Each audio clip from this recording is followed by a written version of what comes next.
La vieille maison se dressait seule, entourée d'arbres.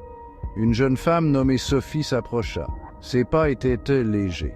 Elle portait une seule valise. C'était sa nouvelle maison. Sophie ouvrit la porte d'entrée. L'air à l'intérieur était vicié. La poussière recouvrait les meubles. Sophie sourit. Elle allait faire de cette maison la sienne. Le soleil commença à se coucher. De longues ombres s'étirèrent sur le sol. Sophie défit ses bagages. Elle fredonnait un air joyeux. Elle était heureuse d'être là, toute seule, toute. Les jours passèrent. Sophie s'installa dans sa nouvelle maison. Elle nettoya les pièces, elle accrocha des rideaux, elle plaça des fleurs dans un vase. Le silence était la chose la plus troublante. Pas de voiture, pas de voisins, aucun bruit sauf le vent. Sophie essayait d'ignorer le silence. Elle écoutait de la musique sur son téléphone. Elle écoutait la radio, mais le silence revenait toujours. Il la pressait. Il la faisait se sentir petite et insignifiante. Un soir, Sophie était en train de lire un livre.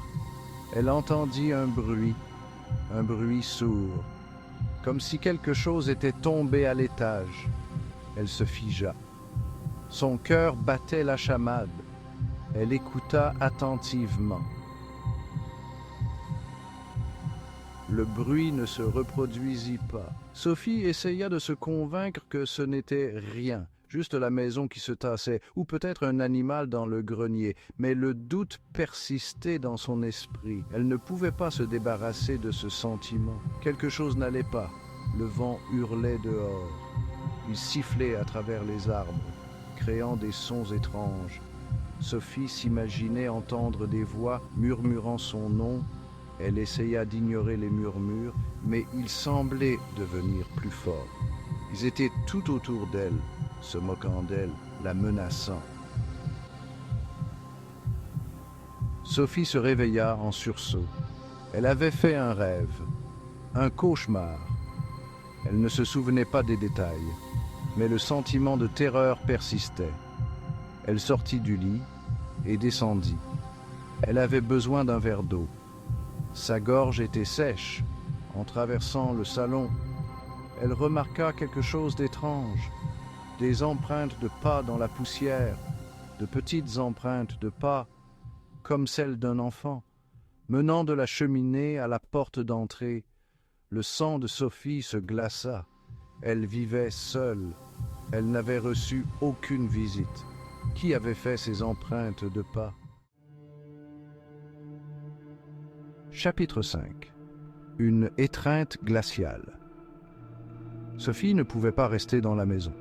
Plus maintenant. Elle prit son téléphone et son sac à main. Elle courut vers la porte d'entrée. Mais lorsqu'elle attrapa la poignée de la porte, elle sentit une main froide sur son épaule. Elle haleta et se retourna. Il n'y avait personne.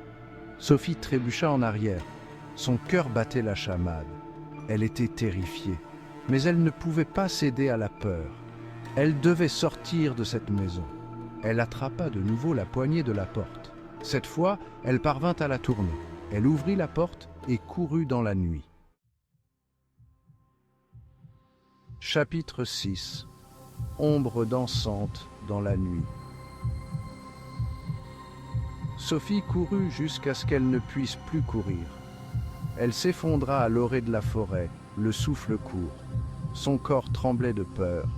Elle regarda la maison derrière elle. Elle se dressait à l'horizon, sombre et menaçante. Les fenêtres étaient comme des yeux qui la regardaient. Les ombres des arbres dansaient dans la lumière de la lune, prenant des formes étranges et sinistres. Sophie s'imaginait voir des silhouettes se cacher dans l'obscurité, murmurant son nom. Elle savait qu'elle ne pouvait pas rester dehors toute la nuit, mais l'idée de retourner dans la maison la remplissait d'effroi. Chapitre 7. Une apparition spectrale. Sophie décida de chercher de l'aide. Elle se leva et commença à marcher. Elle ne savait pas où elle allait, mais n'importe quelle direction était préférable que de rester près de cette maison. Alors qu'elle marchait, elle entendit un bruit derrière elle. Des pas, lents et délibérés. Quelqu'un la suivait. Elle se retourna, son cœur fit un bond dans sa poitrine. Debout, au milieu du chemin, se trouvait la silhouette d'une jeune fille. Elle portait une robe blanche. Ses cheveux étaient longs et noirs, et ses yeux étaient complètement noirs. La fille sourit. Ce n'était pas un sourire amical, c'était froid et cruel.